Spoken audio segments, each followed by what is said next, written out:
नमस्कार, मैं डॉक्टर प्रभाकर जायभाई, त्रिमूर्ति होम्योपैथी, ये मेरा यूट्यूब चैनल है। ये चैनल नॉलेजेबल वीडियो के लिए है, ये नॉलेज के लिए ही दिया है, तो ये चैनल को सब्सक्राइब कीजिए। ये सब्सक्राइब करने से आपको काफ़ी नॉलेज बढ़ सकता है, आने वाले वीडियो भी मिल सकते हैं, इसलिए इसको सब्सक्राइब कीजिए और अपने परिजनों से शेयर कीजिए। Thank you. पिछले वीडियो में हमने देखा कि मोटापा क्यों होता है, मोटापे के लक्षण क्या होते हैं, मोटापा कैसा गिनना चाहिए बीएमआई के मार्फत। आज के वीडियो में हम देखेंगे कि मोटापे के क्या इफेक्ट्स होते हैं अपने शरीर के ऊपर, मानसिकता के ऊपर, इसके क्या कॉम्प्लिकेशन है। जैसे कॉम्प्लिकेशन की लिस्ट में पूरी बताता हूँ आपको। पहले सबसे पहले ये क्या क्या कॉम्प्लिकेशन होते हैं। जैसे सबसे इंपॉर्टेंट जो है वो है हार्ट अटैक, जिसके कारण कोलेस्ट्रॉल बढ़ता है, बीपी बढ़ता है और हार्ट अटैक होता है। सेकंड है डायबिटीज़। थर्ड, फीमेल्स में पीसीओडी या फिर इनफर्टिलिटी होता है, मेल में स्पर्म काउंट कम होता है। जोड़ों पे इसका असर होकर जोड़ ऑस्टियोआर्थराइटिस होता है, फैटी लीवर होता है, गॉल स्टोन हो जाते हैं, ओबेसिटी के पेशेंट डिप्रेशन में जाते हैं, किडनी पे असर होना शुरू हो जाता है, नींद पे असर होता है, नींद डिस्टर्ब हो जाती है। और ओबेसिटी के कारण कई प्रकार के कैंसर होते हैं, जैसे breast cancer, uterine cancer, cervical cancer, ovarian cancer, endometrial cancer और पुरुषों में प्रोस्टेट कैंसर और कोलोन कैंसर। ये सब कॉम्प्लिकेशन है ओबेसिटी की। तो एक एक करके हम देखते हैं ये कैसा होता है और क्यों होता है। सबसे पहले हम देखते हैं कि ये कोलेस्ट्रॉल जो बढ़ता है मोटापे की वजह से, जो ओबेसिटी है इसके कारण चर्बी बढ़ती है और ये चर्बी जाके अपनी जो रक्त की नसें हैं उसमें जाके जमा होती है, जिसको कोलेस्ट्रॉल बढ़ता है, जिसके कारण हम देखते हैं कि आजकल हम बहुत सारे लोगों के एंजियोग्राफी और एंजियोप्लास्टी हो रही है, बहुत सारे लोगों को हार्ट अटैक आ रहा है। क्योंकि क्या होता है, ये जो कोलेस्ट्रॉल है या ये चर्बी है ये नसों में जाके जमा होती है, वह ब्लॉकेज क्रिएट करती है और गांठें हो जाती है खून की, उसके कारण हार्ट अटैक आता है, बीपी बढ़ता है। ये सबसे इंपॉर्टेंट कारण है। दूसरा सबसे इंपॉर्टेंट ये है ओबेसिटी का कि डायबिटीज़ हो जाता है, यानी कि खून में शुगर बढ़ना, यानी कि शक्कर की बीमारी। डायबिटीज़ क्यों बढ़ता है? मोटापे की वजह से इंसुलिन रेजिस्टेंस होता है। वो कैसा होता है, जैसे अपन ने बहुत सारा कार्बोहाइड्रेट या फैटी खाना खा लिया, जो अपन कार्ब खाते हैं वो जाके ब्लड में शुगर बनता है और ये जो ब्लड में शुगर होती है ये सेल में नहीं जा सकती। सेल में जाने के लिए इसको एक सपोर्ट की जरूरत रहती है, जो कि इंसुलिन है, जो पैनक्रियास सीक्रेट करता है। ये जो इंसुलिन है ये ब्लड में से शुगर को उठाता है और सेल में पहुंचाता है। तो ये जो सेल में शुगर जमा हो जाती है, इसकी एनर्जी फॉर्म में बॉडी इसको यूटिलाइज करती है।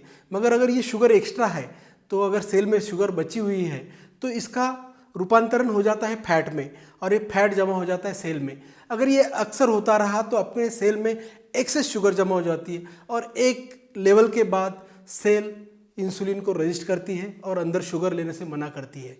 तो इसको बोलते हैं इंसुलिन रेजिस्टेंस।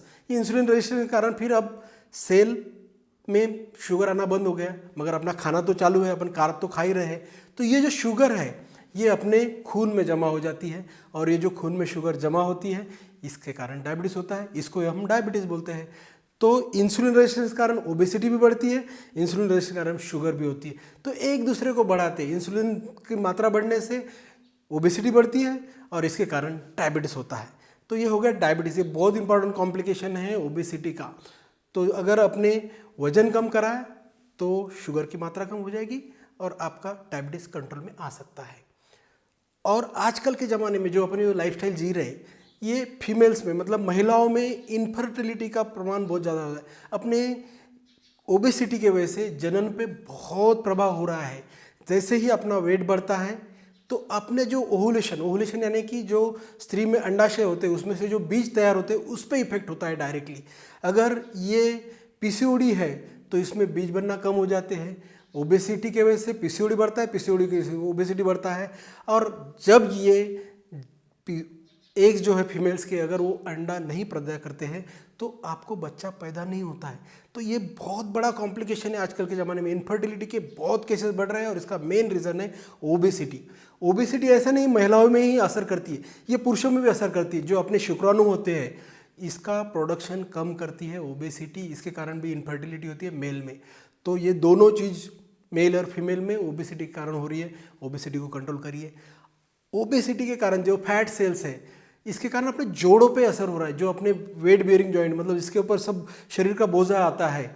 अगर अपना शरीर बहुत मोटा हो गया है, अगर अपन बहुत मोटे हो गए तो ये जो फैट सेल जमा हो रही है साइटोकिन सीक्रेट होता है, ये साइटोकिन अपने जोड़ों को डिस्ट्रॉय करता है, जिसके कारण जोड़ घस जाते हैं। अगर ये ज़्यादा दिन तक चला तो आपके जोड़ों में दर्द शुरू हो जाता है, ऑस्टियोआर्थराइटिस होता है। अगर आपने वजन कम किया तो साइटोकिन का सिक्रेशन कम हो जाता है, मगर जो जोड़ ऑलरेडी घस गए वो वापस नॉर्मल जैसे नहीं होते हैं। तो इसलिए पहले ही प्रिकॉशन लेना बहुत ज़रूरी है। ये फैटी लीवर एक होता है, लीवर पे जो असर है ओबेसिटी का, ये फैटी लीवर है, मगर ये दिखता नहीं, ये most of the time asymptomatic, इसके कोई लक्षण दिखते नहीं इनिशियल फेज में, मगर 30% ओबेज लोगों में फैटी लीवर है। ये आगे चल के बड़ी बीमारियों में कन्वर्ट होता है, इसलिए फैटी लीवर भी एक इम्पॉर्टेंट कॉम्प्लिकेशन है।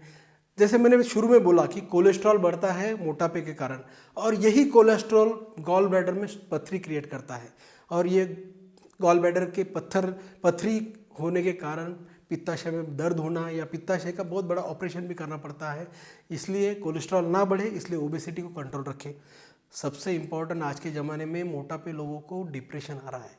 कहीं भी बाहर जाओ तो लोग चिढ़ाते हैं, वर्क प्लेस पे, स्कूल में, बाहर, घर में मोटा मोटा करके चिढ़ाते हैं। तो ये लोग अक्सर बाहर से विड्रॉ करते हैं, घर में बैठे रहते हैं। घर में बैठेंगे तो और मोटापा बढ़ेगा।